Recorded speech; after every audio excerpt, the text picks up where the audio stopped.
Hello everybody's. Right, today we're going to look at this new watch. It's not the sort of stuff I normally do. I just like to normally delve into my old 80s, 90s Casios. But I thought I'm going to do a review on this watch and I'll tell you my thoughts on it because everybody seems to love it. Right, so this is the Casio again, but the MTP-1302 PD. Let's get it out and have a little look.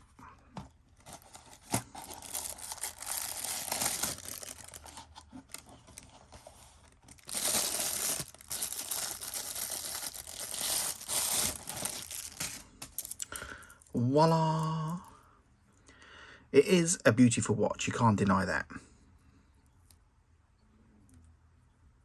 Right, this is it's a lovely looking watch, but don't forget this is under £50. This actually cost me £35. Not a lot of money at all. £35, which in dollars, I don't know what that is, probably $43 if you're in the States. And you can get it on a lot of jewelers in department stores for a bit cheaper than that. So look, it's not lovely made. It feels heavy, a good weight. It's a 38mm dial. Well, the dial actually is smaller than that. The way the watches are measured, it's from here to here without the crown. So this is, the list is as a 38mm. So let me show you. If you go from the full width of the watch, it's not 38mm, it's 40.5.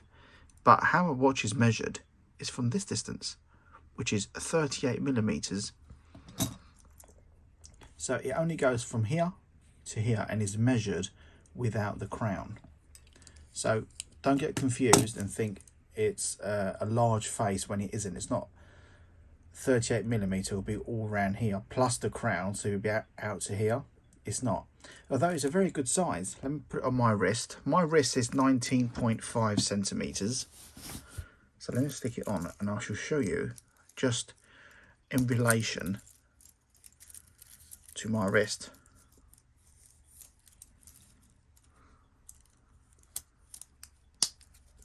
Which is there. Great size. It's not big, it's not small, it's not really medium either. It's just a really good size. And it feels really well on the wrist. It's comfortable. Let's get it off and have a look. So don't forget, this is not an expensive watch. So don't think it's going to be anything amazing, because it's not. It's just a well-made. Don't forget it's Casio as well. It's not some cheap rubbish you get from China. It's very well made. So this is not stainless steel either. This is actually, even though it's metal, it's not stainless steel. It's actually brass, the casing, and they put a chrome over it. So the it's called alichrome, and the electroplate it, and that's what that shiny surface is here. It won't last nothing as long as if it was stainless steel, but it will last you a very long time still. I mean, Casio watches are made to last. And I know that because I collect 80s Casio watches, like 40 years old, and they're still amazing condition, they're very reliable, and they work still amazingly well.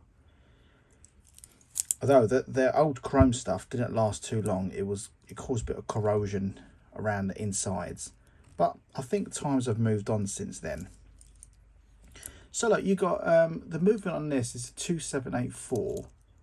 It's a Japan movement, and it's quite stiff. So look, I'll show you as well how to change the time and the date.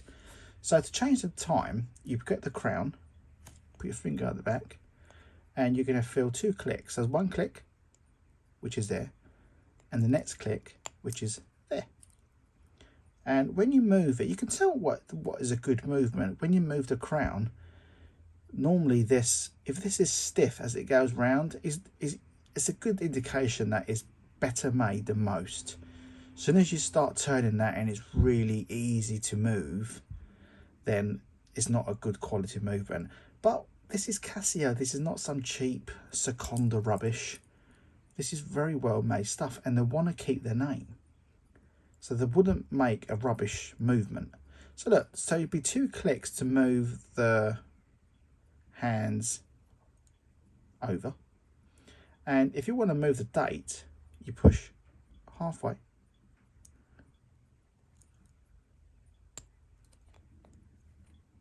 And that would move the date. See the 28th now? 29th, 30. I think it only goes one way. Yeah, it does. So the date would only just go one way. So if you miss it, you got to go all the way around again. It's like if I want the 27th, I've got to go all the way around like this. But I won't bother doing that now. Let's have a little look. So let's have a little, let me just give the screen a little bit of a polish. And I'll zoom in and I'll show you what it's like. Just one thing to make note of, and it's not a problem, just to show you the difference in quality. So this is a Tiffany blue dial. By the way, the clock face is the dial, what it's called. And they're made in a variety of colours. So this is a Tiffany blue. They made a yellow, white, a black, a green dial, a red, and I think also a purple. But I've never seen the purple one. I've seen the rest. The black one looks quite nice, by the way. So say you bought an expensive watch, these markers here will normally fit and be glued, or however they're fitted, on top of the dial. This one here is pressed. So this would be an aluminium dial and it's pressed, and these are just polished chrome on the top and it's painted. So that's a difference in quality. You're not going to get something amazing and expensive. You're going to get something that still looks lovely as a dress watch and everyday watch, but don't expect it to be a Rolex, because it's never going to be that. You're never going to have that quality either. Another thing to note as well, I mean, the bracelet is nice. The outside here is brushed steel and it's polished chrome on the inserts. And if you wanted to adjust the strap, so you got pins here. Let me show you. So by the way, take the strap off. It's this, you can put it here. It's quite stiff. That's one thing I don't like about it. That little clip, it takes a bit of pressure to take it off, and it's quite annoying.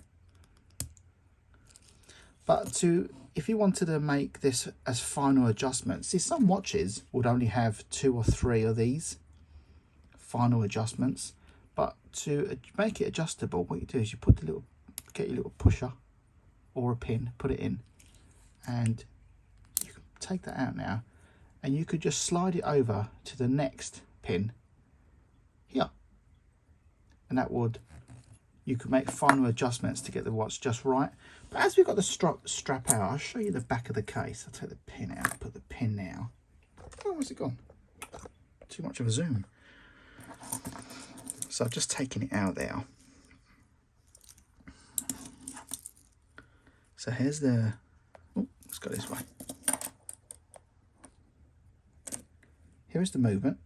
It's a Japanese movement, but it was assembled and made in China. It's got a 5 bar, which I think is 50 meters, I think. Is it? Let's have a look. Yeah, 50 meter water resistant. Shall I open it and show you inside what the movement is like? No, I'll open it up for you. I'll show you what it's like inside. So what you do is get your little one of these, pop it inside.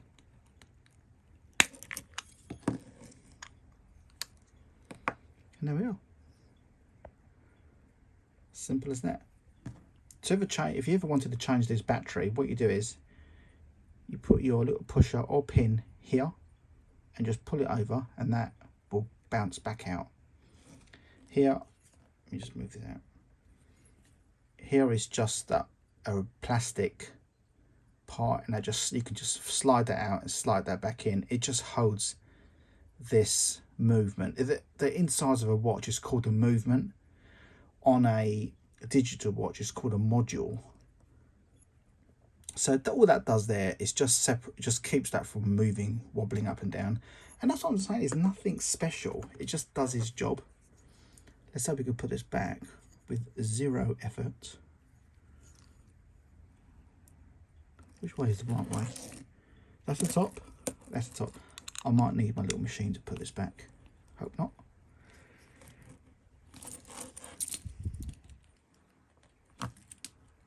Oh, will do.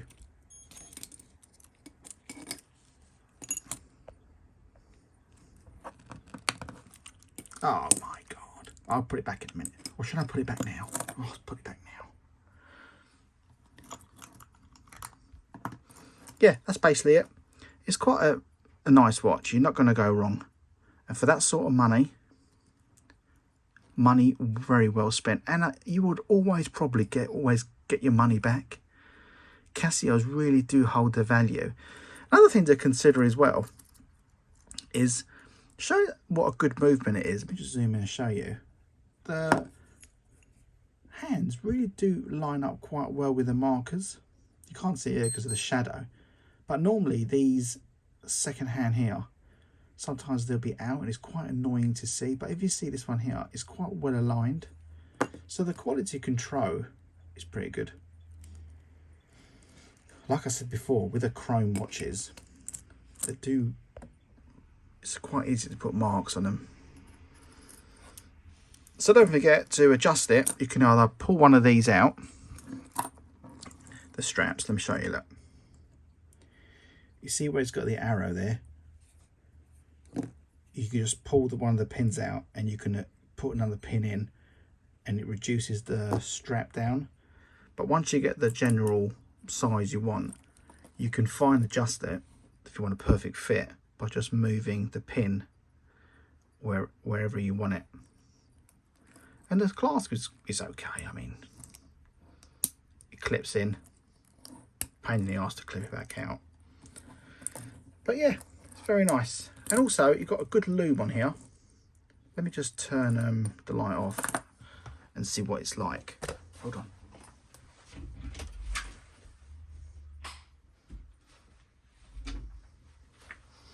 Keypad's on. Wait, actually, look, it's not that good. But if you were in daylight, it'd be okay. We just got normal light on here at the moment. But if you had a normal daylight and went back into light, these here will be illuminated green. It's actually called Neo Bright Hands. What else can I say about it? I think that's it. Comes in this little box here. I wish Casio would make better boxes, like a nice display box. But yeah, any comments, or if you got one and you got any problems with it or you don't like it, let me know your feedback. I just think they're lovely watches. You're not paid £200 or £300. You paid, I paid £35. So for on the Casio website, the £45, can't go wrong with that, can you? You're not going to buy anything really.